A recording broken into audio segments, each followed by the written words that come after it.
Hello friends, once again welcome back to my YouTube channel learning creations. कैसे हो आप सभी? उम्मीद करती हूँ आप सब अच्छे होंगे। सबकी तैयारी बढ़िया जोर शोर से चल रही होगी। जैसा आप सब जानते भी हो, आपके यूजीसी नेट के एप्लीकेशन फॉर्म आउट हो चुके हैं। 21 जून से आपका एग्ज़ाम है। जिसने तैयारी स्टार्ट कर रखी थी उसके लिए वेरी गुड। जिसकी कहीं कहीं से कोई भी कमी रह रही थी, तो बेटा ये टाइम नहीं है कमी रखने का। तैयारी अगेन स्टार्ट कर दो। मैं खुद आपके साथ आपकी तैयारी में कंट्रीब्यूट करूंगी। अगर जो टॉपिक मैंने करवा रखे हैं वो तो ऑफ कोर्स आप रेफर कर ही सकते हो। उसके अलावा अगर आपका कोई पर्टिकुलर टॉपिक है कि मैडम ये बता दो, तो ऑफ कोर्स आप लोग कमेंट कर सकते हो। मैं उसी अकॉर्डिंग आपको टॉपिक प्रोवाइड करूंगी। ये मेरे लिए भी पॉसिबल नहीं है कि जून से पहले मैं आपको सारा सिलेबस करवा पाऊँ। लास्ट मेरे को अराउंड कह सकते हैं 2 मंथ हुए हैं यूट्यूब पे। उसी का ही डेली मैंने एक वीडियो अपलोड की थी। काफ़ी कंटेंट है आपके पास। फाइनेंशियल मैनेजमेंट की मैंने काफ़ी वीडियोस अपलोड की हैं। स्टैटिस्टिक्स की वीडियोस अपलोड की है। इवन बिजनेस इकोनॉमिक्स मैंने कंप्लीट करवाया है आपका। तो वो प्लेलिस्ट आप ज़रूर रेफर कर सकते हो। आज की क्लास में जो हम करने वाले हैं वो आप स्क्रीन देख के समझ ही गए होंगे। वो है मार्जिनल कॉस्टिंग का। मार्जिनल कॉस्टिंग के बारे में आज हम सारा का सारा पढ़ने वाले हैं। ये मार्जिनल कॉस्टिंग क्या है, टाइप ऑफ कॉस्टिंग हमने देखा था वीडियो के अंदर। टाइप ऑफ कॉस्टिंग क्या था, डिफरेंट डिफरेंट टाइप की कॉस्टिंग की मेथड हम उसके अंदर देखते थे। आज देखते हैं मार्जिनल कॉस्टिंग उसी में से। देखो, जो कंफ्यूजन टर्म आती है सबसे पहले उसे पकड़ो। एक होती है मार्जिनल कॉस्टिंग, एक होती है absorption costing. Absorption costing, absorption costing और मार्जिनल कॉस्टिंग में काफी सारे आपको कंफ्यूजन आती है। मार्जिनल कॉस्टिंग से या तो आपका प्रैक्टिकल क्वेश्चन आएगा या बेसिक इसके मीनिंग से क्वेश्चन आता है। जहां मीनिंग से क्वेश्चन आया वहां आपको कंफ्यूजन आती है एब्जॉर्प्शन कॉस्टिंग के साथ कि ये एब्जॉर्प्शन कॉस्टिंग है या मार्जिनल कॉस्टिंग है। ऑफ कोर्स प्रैक्टिकल भी आज हम करेंगे, पूरी इनकम स्टेटमेंट को समझने वाले हैं। लेकिन सबसे पहले मीनिंग देखते हैं मार्जिनल कॉस्टिंग और एब्जॉर्प्शन कॉस्टिंग का क्या है। देखो, मार्जिनल कॉस्टिंग, मार्जिनल का मतलब क्या होता है, मुझे सिर्फ ये बताओ। मार्जिनल मतलब कितना मार्जिन है, मतलब margin is like you can से कि एक्स्ट्रा कितना है।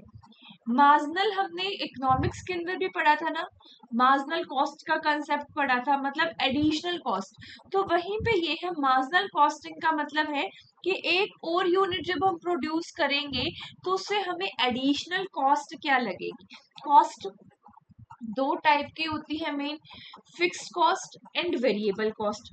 फिक्स्ड कॉस्ट तो देखो एन नंबर ऑफ प्रोडक्ट के लिए आपकी फिक्स ही रहेगी। एक थ्रेशोल्ड लिमिट तक जब तक आप उसे क्रॉस नहीं करते वो आपकी फिक्स रहती है।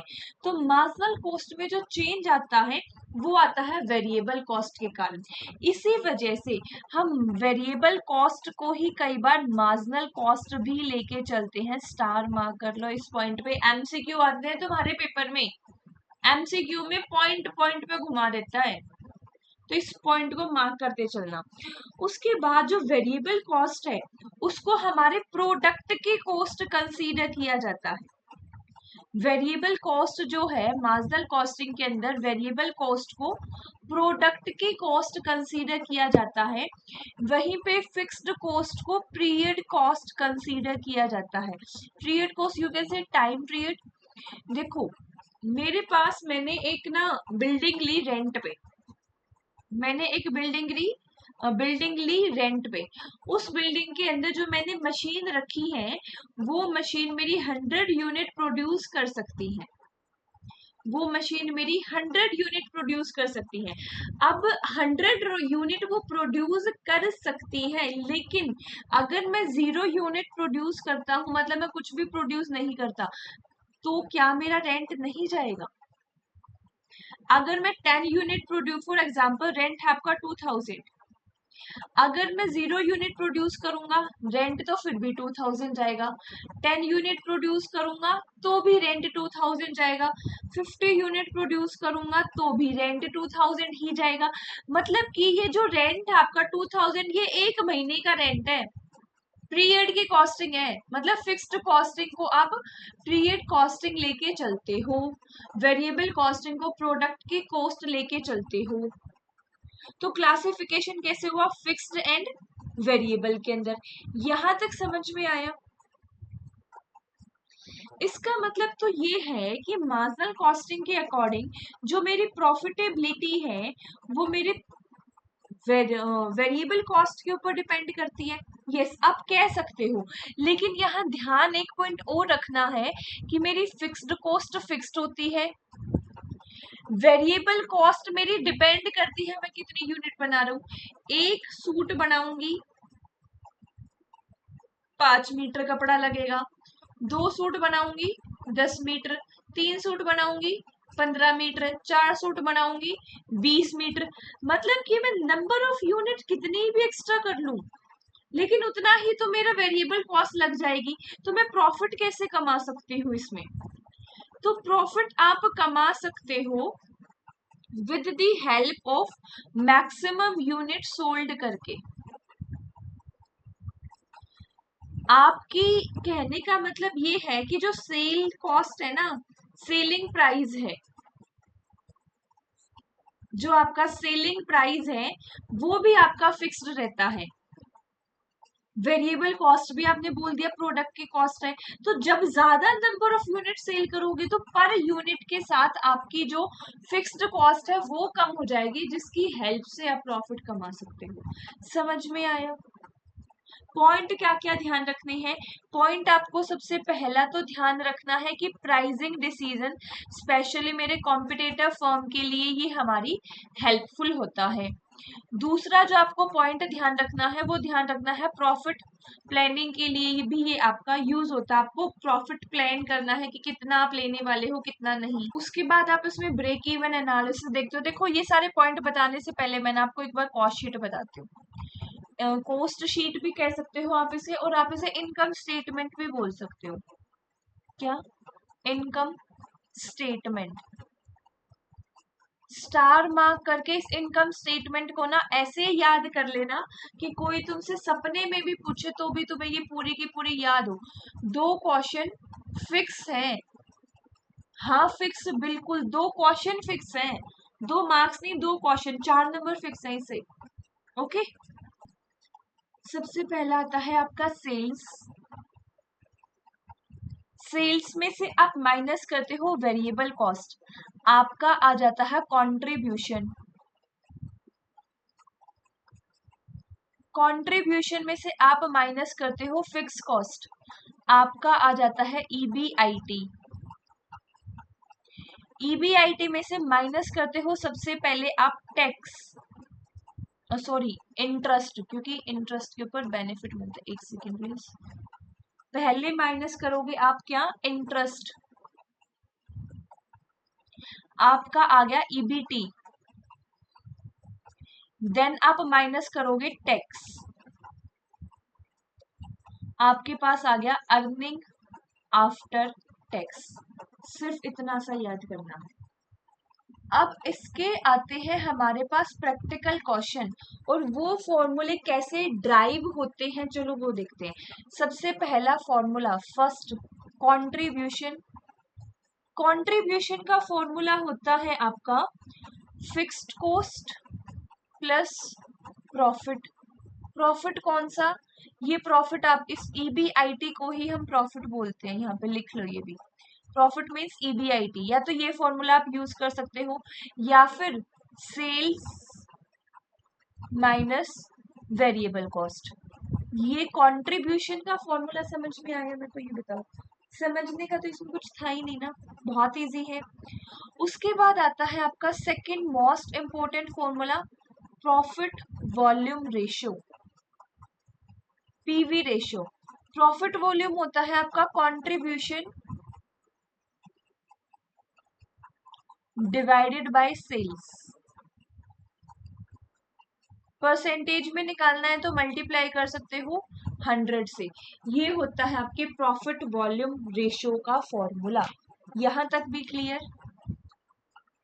इवन इसे में याद रखना, अगर कंट्रीब्यूशन आपको 2 साल का दे रखा है या सेल्स का डाटा आपको 2 साल का दे रखा है, तो उसके अंदर आप change in contribution upon change in sale भी ले सकते हो। Change in contribution upon change in sales भी ले सकते हो। अगर ये भी नहीं दे रखा तो आप सीधा change in profit upon change in sale भी ले सकते हो। Change in profit divided by change in sales. अगर आपको कंट्रीब्यूशन नहीं दे रखा तो आप लोगे change in profit divided by change in sales. क्योंकि मार्जिनल कॉस्टिंग के अंदर हम क्या देखते हैं, प्रॉफिट जो है वो मेरा प्रॉफिट कंट्रीब्यूशन के बराबर ही तो होता है। प्रॉफिट मेरा कंट्रीब्यूशन के बराबर ही तो होता है, क्योंकि फिक्स कॉस्ट तो देखो फिक्स ही रहती है। ये जो मैं प्रॉफिट कंट्रीब्यूशन के बराबर बता रही हूँ, ये मैं रिलेटिव टर्म्स के अंदर बता रही हूँ, ये ध्यान रखना। रिलेटिव टर्म्स में प्रॉफिट आपका कंट्रीब्यूशन के बराबर ही होता है। इवन आपका प्रॉफिट को आप ईबीआईटी भी लेते हो, है ना, ईबीआईटी भी लेते हो, बट इन रिलेटिव टर्म्स, ये ध्यान रखना। आगे चले, दो फॉर्मूला क्लियर है, कंट्रीब्यूशन का एंड पीवी रेशियो का। उसके बाद आओ सेल्स पे। सेल्स का फॉर्मूला नहीं बता रही, लेकिन सेल्स से दो चीजें समझाने वाली हूँ। देखो, सेल्स आपकी दो टाइप की होती है। एक होती है आपकी ब्रेक इवन सेल, एक होती है आपकी प्रॉफिट वाली सेल। ब्रेक इवन सेल्स का मतलब क्या है कि वो सेल जिसपे मुझे ना कोई प्रॉफिट है ना ही कोई नुकसान है, मतलब ओनली एंड ओनली मेरी फिक्स्ड कॉस्ट कंप्लीट हो रही है। और even you can say that break even sales के ऊपर आपका ईबीआईटी जो है वो 0 होता है। ईबीआईटी क्या होता है? 0 होता है। अगर आपको ब्रेक इवन सेल्स निकालनी है तो इसका फॉर्मूला होगा आपका fixed cost upon contribution. Fix cost upon contribution. वहीं पे आपको प्रॉफिट निकालना है तो यहाँ आपका फॉर्मूला होगा प्रॉफिट अपॉन कंट्रीब्यूशन। क्या? Profit upon contribution. इन दोनों से ही आपका पर यूनिट आएगा। अगर आप ब्रेक इवन पॉइंट निकालते हो, ब्रेक इवन सेल्स निकालते हो, तो fix cost upon contribution per unit लेते हो, और इससे जो आपका आंसर आएगा ब्रेक इवन का वो भी पर यूनिट आएगा। सेम एज कि आपको प्रॉफिट निकालना है कि पर यूनिट पे कितना प्रॉफिट आप जनरेट कर रहे हो, तो प्रॉफिट डिवाइडेड बाय कंट्रीब्यूशन आप पर यूनिट लोगे। लेकिन आपसे पूछ लिया मैडम रुपीस की टर्म के अंदर। देखो, मैंने ये सेल्स को दो पार्ट में क्यों डिवाइड करवाया है। ब्रेक इवन सेल है तो ब्रेक इवन क्या? ब्रेक इवन वो पॉइंट जहां फिक्स कॉस्ट पूरी होती है, तो fix cost divided by contribution आ गया। दूसरी सेल प्रॉफिट, तो प्रॉफिट डिवाइडेड बाय कंट्रीब्यूशन आ गया। याद हो जाएगा साथ साथ? याद हो रहा है साथ साथ? वहीं पे अगर ब्रेक इवन पॉइंट आपको रुपीस में निकालना है, ब्रेक इवन सेल्स या ब्रेक इवन पॉइंट आपको रुपीस में निकालना है, तो उसके लिए आप ले सकते हो, अगर आपके पास ब्रेक इवन पॉइंट दे रखा है, ब्रेक इवन पॉइंट को मल्टीप्लाई कर दो सेलिंग प्राइस से, मतलब कि ये सॉल्व करके आपके पास ब्रेक इवन पॉइंट आ जाएगा। उस ब्रेक इवन पॉइंट को मल्टीप्लाई कर दो सेलिंग प्राइस से। और अगर ब्रेक इवन पॉइंट नहीं दे रखा तो आप कर सकते हो फिक्स्ड कॉस्ट को divide by contribution, sorry, fix cost divided by PV ratio, not contribution, contribution तो पर यूनिट देगा। Fixed cost divided by PV ratio. दूसरी क्या थी? प्रॉफिट वाली।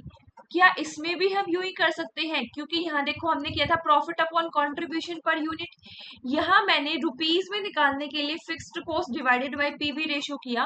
तो जी हाँ, प्रॉफिट के अंदर भी, प्रॉफिट अगर आपको रुपीस में निकालना है तो आप करोगे profit divided by PV ratio. Profit divided by PV ratio.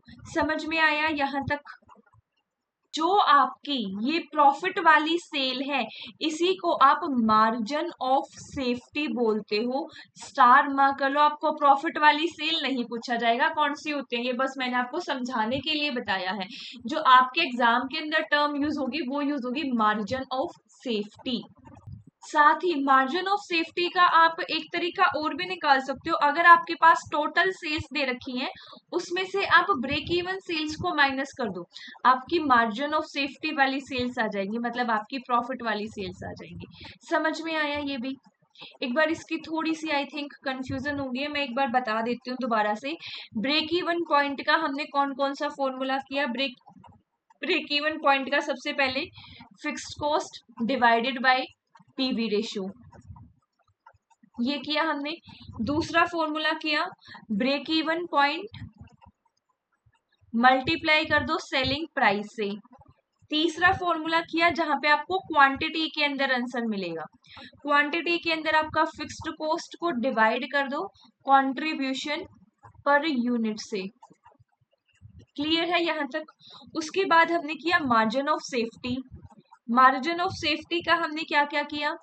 Total sales में से माइनस कर दो ब्रेक इवन सेल्स, आपकी मार्जिन ऑफ सेफ्टी प्रॉफिट वाली सेल्स आ जाएंगी। दूसरा आप कह सकते हो profit divided by PV ratio, profit divided by PV ratio rupees के अंदर अगर आपको निकालना है, लेकिन पॉइंट में निकालना है मतलब पर यूनिट निकालना है तो profit divided by contribution per unit आ जाएगा आपका। क्लियर?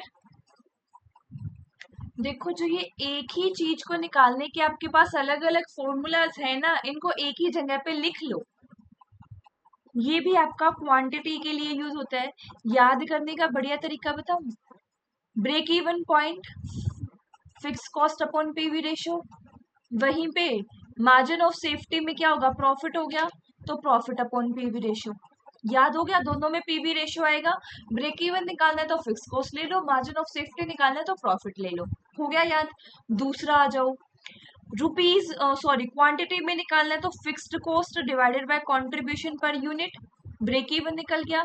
वहीं पे क्वांटिटी के अंदर मार्जिन ऑफ सेफ्टी वाली सेल्स निकालने हैं तो profit divided by contribution per unit, again margin of safety निकल गया।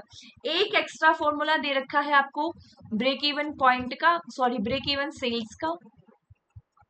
वैसे ब्रेक इवन पॉइंट कह सकते हैं अगर कंट्रीब्यूशन पर यूनिट की बात हो रही हो, ब्रेक इवन सेल्स आप कह सकते हो इन दोनों केसेस में। So alright, break even point दे रखा है तो उसको मल्टीप्लाई कर दो सेलिंग प्राइस से, आपके पास प्राइस आ जाएगा कि कितने रुपए की आपको सेल्स करनी है, और मार्जिन ऑफ सेफ्टी के लिए टोटल सेल्स में से आप ब्रेक इवन सेल्स को यहाँ पे माइनस करेंगे।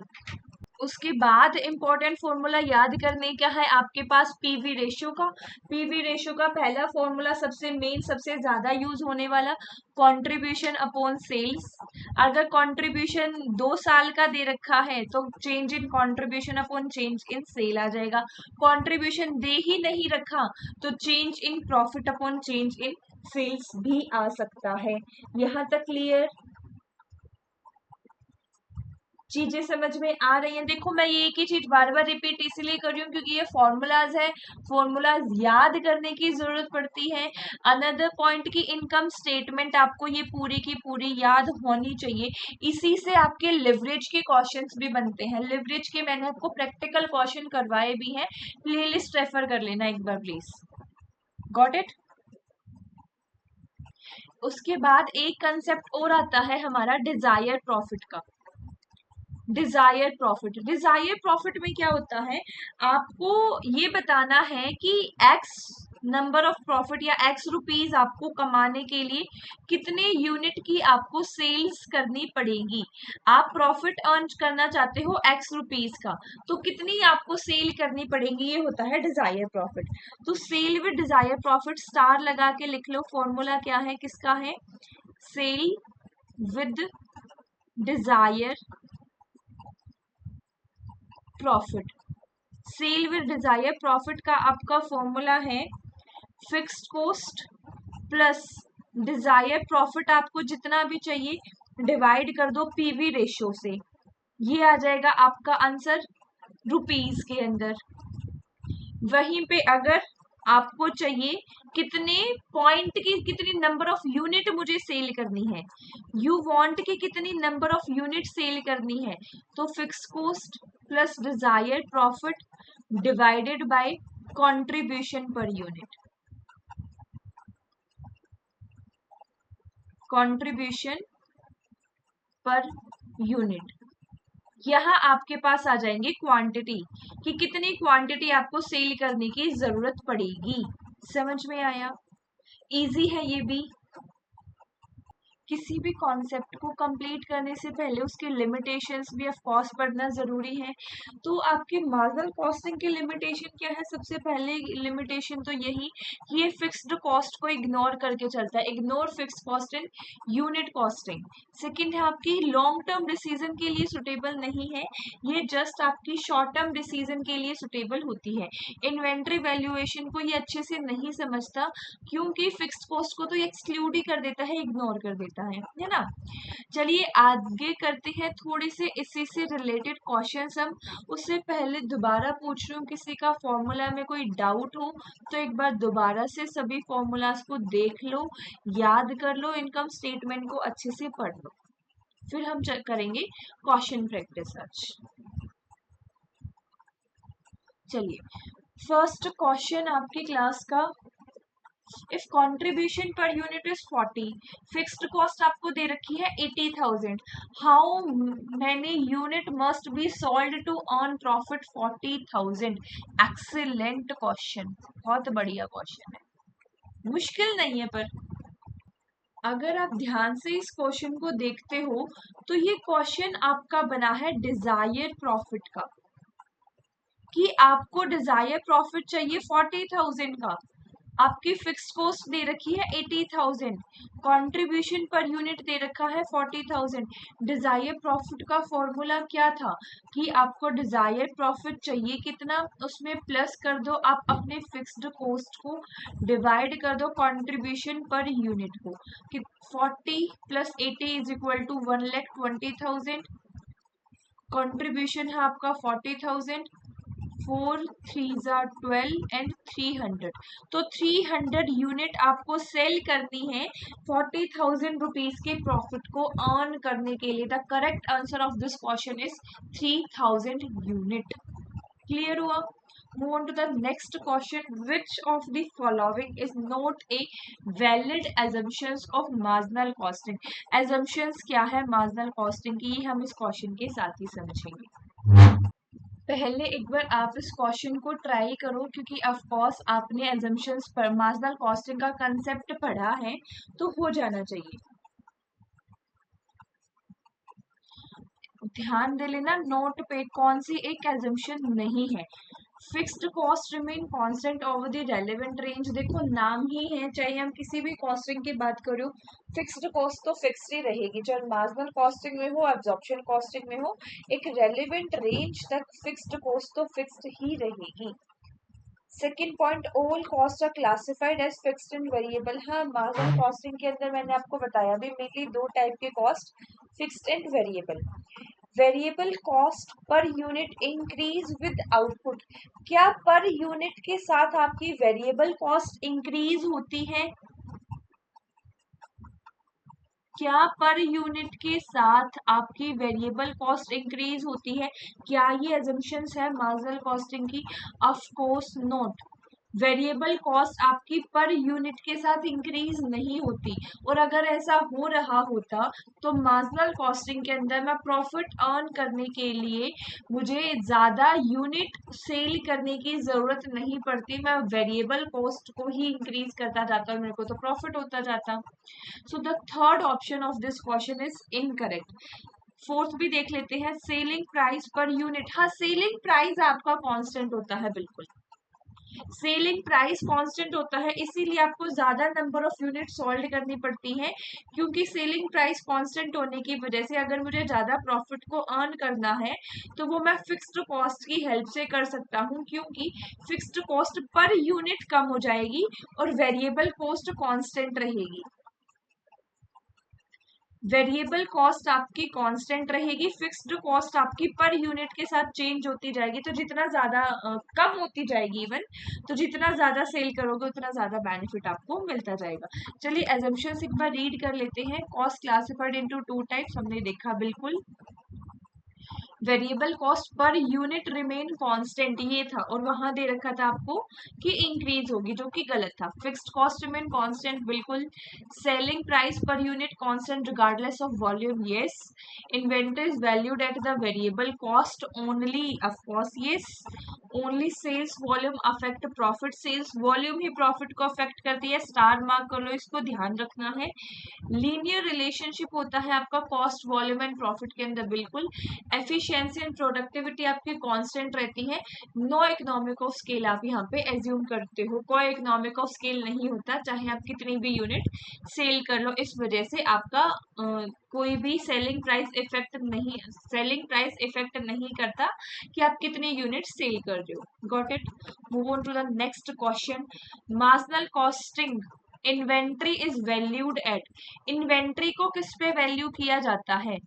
बहुत इजी, अभी हमने किया। वेरिएबल कॉस्ट के बेसिस पे हम इन्वेंट्री को वैल्यू करते हैं, ऑफ कोर्स। एक company has zero opening and closing inventory, okay. If absorption cost show less profit then marginal costing, which of the following is true? Star लगा लो इस क्वेश्चन पे भी, स्टार मार्क कर लो इस क्वेश्चन पे भी। एब्जॉर्प्शन कॉस्टिंग का कंसेप्ट इवन मैंने आपको बताया है स्टार्टिंग में।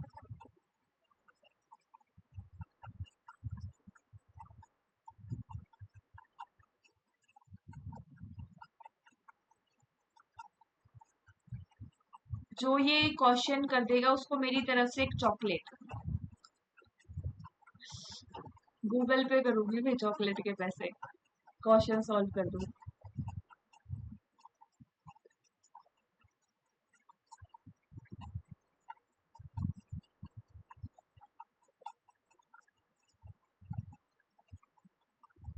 देखो एक मेन डिफरेंस बता देती हूँ आपको मार्जिनल कॉस्टिंग और एब्जॉर्प्शन कॉस्टिंग के अंदर। मार्जिनल कॉस्टिंग के अंदर एक होती है हमारी प्रोडक्ट कॉस्ट, एक होती है हमारी पीरियड कॉस्ट। पीरियड कॉस्ट मतलब हमारी फिक्स्ड कॉस्ट टाइम पीरियड की, प्रोडक्ट कॉस्ट हमारी वेरिएबल कॉस्ट। लेकिन जब मैं बात करती हूँ एब्जॉर्प्शन कॉस्टिंग की, एब्जॉर्प्शन कॉस्टिंग के अंदर दोनों ही मेरी फिक्स्ड प्लस वेरिएबल कॉस्ट जो है वो मेरी प्रोडक्ट कॉस्ट होती है। मतलब कि एब्जॉर्प्शन कॉस्टिंग के अंदर मैं टोटल कॉस्ट को कंसीडर करता हूँ, इंक्लूडिंग जो आपके ओवरहेड है वो प्रोडक्शन, एडमिनिस्ट्रेशन, सेलिंग, डिस्ट्रीब्यूशन, अलग अलग ओवरहेड भी आपके आ सकते हैं। Due to the inclusion of fixed cost, profitability get affected. इस फिक्स्ड कॉस्ट की वजह से भी यहाँ पे आपकी प्रॉफिटेबिलिटी अफेक्ट होती है। तो आप यहाँ आपको क्या दे रखा है कि आपका opening and closing inventory zero है। Absorption costing show less profit, absorption costing less profit को शो करती है as compare to marginal costing. तो उससे क्या होगा? एब्जॉर्प्शन कॉस्टिंग के अंदर आपकी दोनों कॉस्ट आ गई, फिक्स्ड एंड वेरिएबल। मार्जिनल के अंदर ओनली आप वेरिएबल को लेके चलते हो, है ना। तो अगर दोनों कॉस्ट आ गई तो आप ये कह सकते हो क्या प्रोडक्शन ज्यादा होगा सेल से? हो ही नहीं सकता, हो ही नहीं सकता। क्वेश्चन तो आपको ये बोल रहा है कि एब्जॉर्प्शन कॉस्ट जो है वो लेस प्रॉफिट आपके मार्जिनल कॉस्टिंग से। तो इसमें क्या होगा, इसका मतलब ये है कि ये सिचुएशन आपको बता रही है when company sell more it product, तो आपकी यहाँ पे सेल्स ज्यादा होनी चाहिए ना कि आपकी प्रोडक्शन ज्यादा। तो फर्स्ट ऑप्शन आपका करेक्ट होगा, सेकंड ऑप्शन आपका सही होगा, क्योंकि ऑफ कोर्स दोनों कॉन्ट्राडिक्ट थे, तो एक क्वेश्चन तो आपको सही होना ही है। जहां आपको ये बोल दिया absorption cost show less profit then marginal, इसका मतलब ये है कि एब्जॉर्प्शन लेस प्रॉफिट है मार्जिनल से, तो मेरे को सेल को इंक्रीज करना पड़ेगा ज्यादा प्रॉफिटेबिलिटी के अंदर आने के लिए। समझ में आया है ये क्वेश्चन? एक बार दोबारा इसको देख लो, समझ लो, कहीं डाउट हो तो पूछ लो।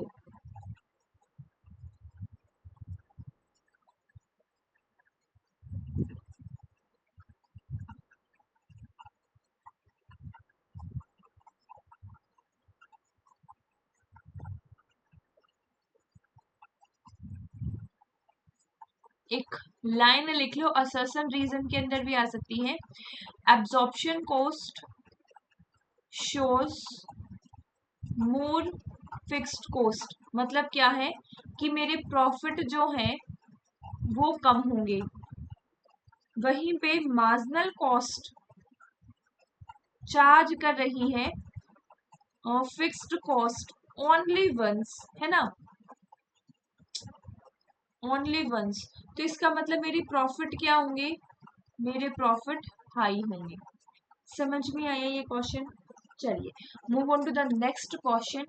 What happen break even point if fixed cost increase but contribution per unit remain constant. इसमें इनकम स्टेटमेंट बना लो, देखो सेल्स माइनस वेरिएबल कॉस्ट आ गया, कंट्रीब्यूशन माइनस फिक्स कॉस्ट आपका आ गया EBIT।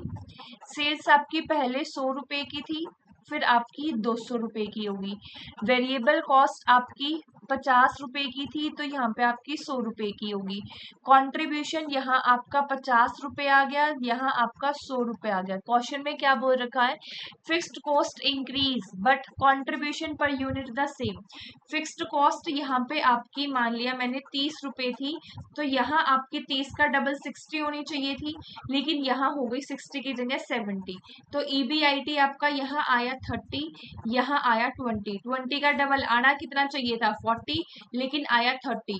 तो आपका ब्रेक इवन पॉइंट या मैं कह सकती हूँ EBIT जो है वो क्या होगा। अब तो बता ही सकते हो ब्रेक इवन पॉइंट के साथ। अच्छा ब्रेक इवन पॉइंट पूछ रखा है EBIT का नहीं, but of course break even point भी बता ही सकते हो। ब्रेक इवन पॉइंट क्या होगा, कम हो गया या ज्यादा हो गया।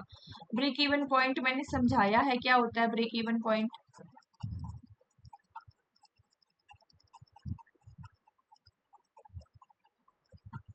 क्या होगा ब्रेक इवन पॉइंट। एक एक बच्चे का आंसर चाहिए, अब तो नहीं होना चाहिए ऐसे, अब तो सबका आंसर आना चाहिए। ब्रेक इवन पॉइंट आपका यहाँ इंक्रीज हो जाएगा ना, क्योंकि ब्रेक इवन पॉइंट इंक्रीज कब होता है, जब फिक्स्ड कॉस्ट बढ़ती जाती है।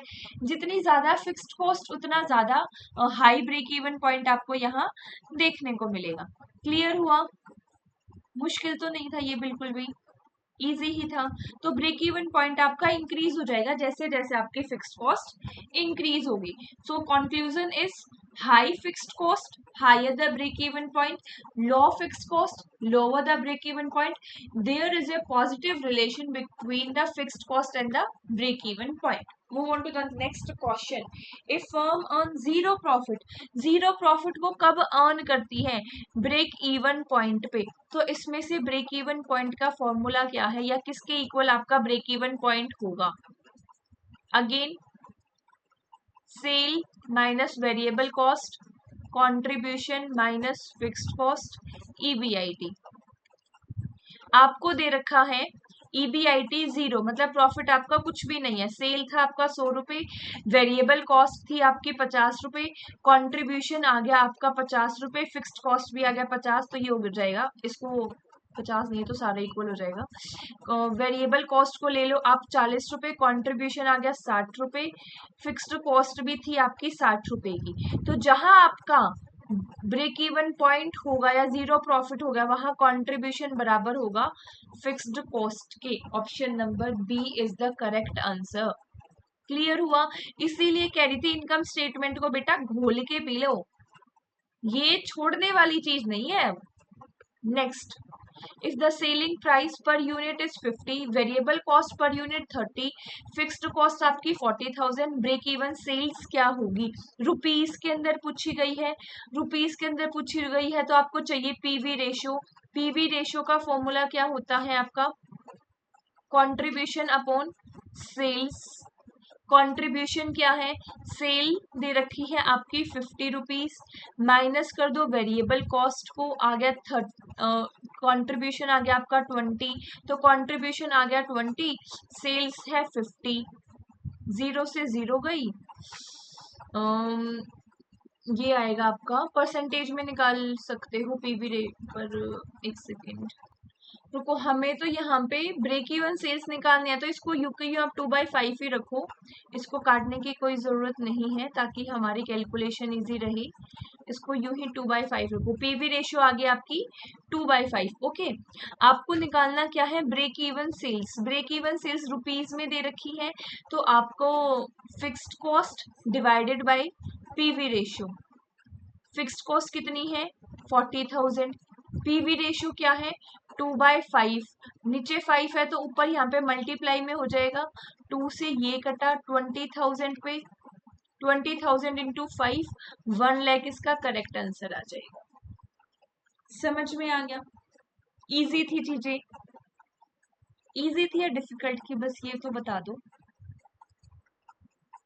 आज का हमारा ये छोटा सा टॉपिक यहीं पे खत्म होता है। उम्मीद करती हूँ आपको चीजें समझ में आई होंगी। A very big thank you to all of you, ये क्लास में लास्ट तक बने रहने के लिए। अगेन कह रही हूँ, एग्जाम डेट आ चुकी है, वेट मत करो, पढ़ाई शुरू कर दो। मैं भी पढ़ाई शुरू करूंगी, मुझे भी इस बार जेआरएफ देना है। सो आप भी कंटिन्यू रखिए अपनी पढ़ाई को, बिल्कुल नहीं रुकनी चाहिए। चलिए, all the best to all of you.